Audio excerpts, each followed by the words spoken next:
这个风台内是透风落雨，高雄市府预估这3天山区的雨量可能会落到600毫米，所以昨昏是赶紧提早甲山区要1800个人赶紧疏开。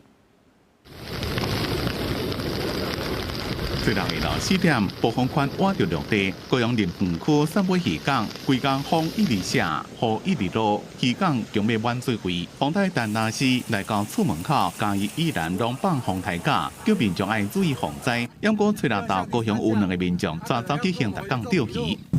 现在台风天已经发布禁止令的啦，你们现在违反。 若发风台警报了，就袂用从事海上活动。这2个人违规进入警戒区域，违反禁令，和海巡开单，相关会当罚25万。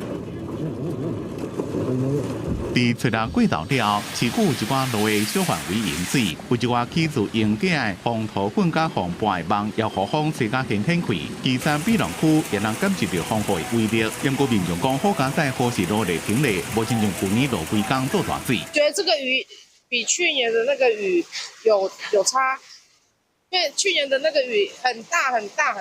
高雄市政府估计伫山区3天累积雨量有600毫米，中昼进前伫离3万民区一个6股区保全对象要加1800人。那下午我们一定会那个强制撤离，因为雨量一定会达标到300毫米。台南的东山药井等一寡所在也启动撤离工作，80个人撤离到安全区域。